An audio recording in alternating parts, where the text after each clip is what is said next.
So, as some of you may know, I made a video about the difference between the zombie dog and Cerberus, and this is still one of my favorite pieces of weird Resident Evil lore, and I was wondering if there was more like that.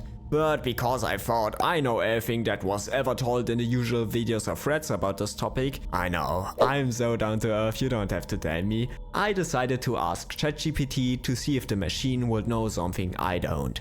Now that AIs like ChatGPT hallucinate sometimes shouldn't be something new to anybody, but at first nothing seemed wrong. But to get on the same page, I decided to ask ChatGPT what are less known Resident Evil facts. For example, like that zombie dogs and the Cerberus are something different. And after some thinking I got a very thoughtful answer, or whatever you want to call it, with 15 different points. The first few aren't particularly interesting. Just stuff like that the original Japanese title is Biohazard, boring, multiple endings in the first Resident Evil, experienced that myself, Resident Evil's impact on survival horror games, tell me something new, and how Chris Redfield's name was inspired by Chris Columbus, the director of Home Alone, and the town Redfield from the Legend of Zelda games. There is a town called Redfield in the Legend of Zelda games, and I also couldn't find anything on the Chris Columbus thing. So was that actually not true? Oh no, what have I gotten into?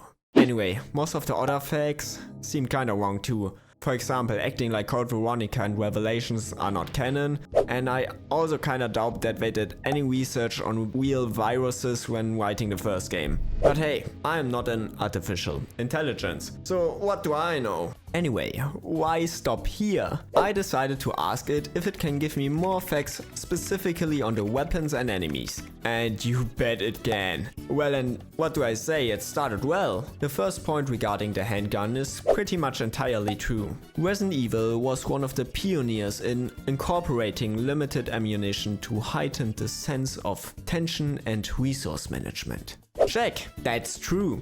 This design choice was influenced by real-life firearms, where ammo conservation is crucial, adding a layer of strategic planning for players. Kinda yes, there's no unlimited ammo in real life last time I checked at my local school. Check.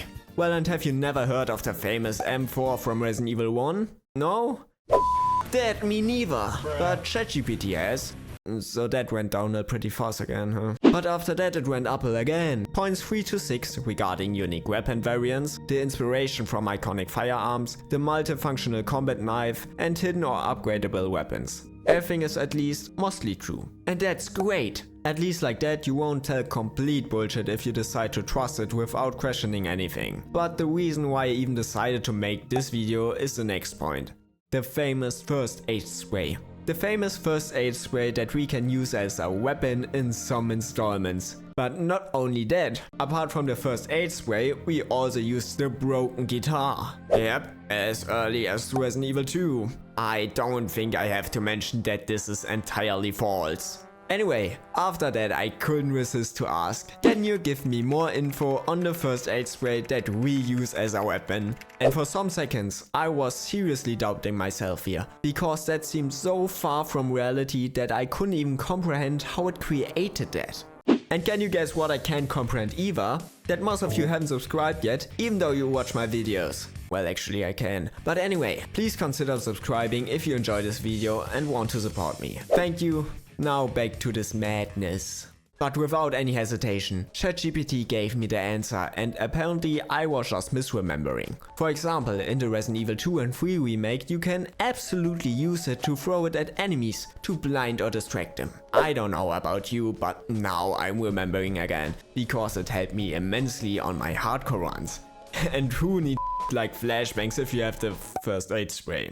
But that's not all. In Resident Evil 4 you can even use it to deal minor damage. That's not true, but great. I mean, to be fair, damaging Salazar with the egg is not that different. But here's my favorite. In Resident Evil 7 you are supposed to use it to create slippery surfaces, additionally to blinding enemies. Honestly, I can't believe this bullshit. And with such confidence. But it's amazing how it just goes on, because there are 7 more headlines with even more subpoints.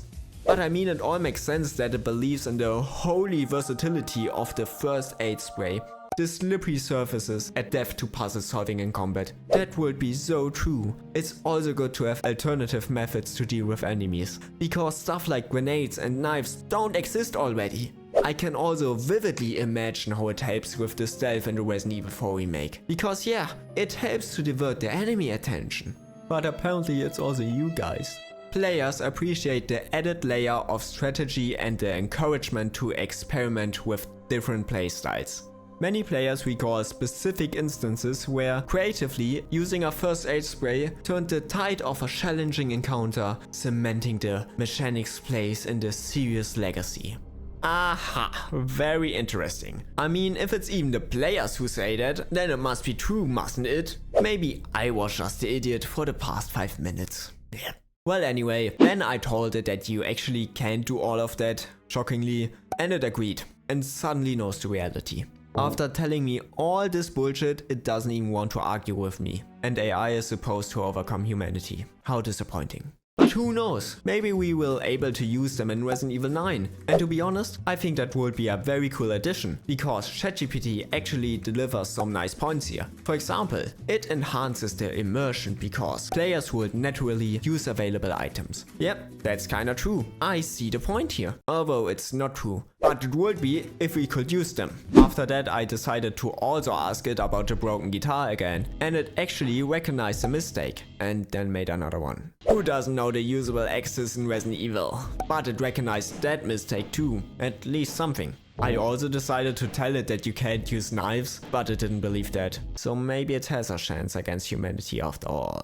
I also just wanted to mention that it stole my point about the Cerberus and Zombie Dog. Thanks for that.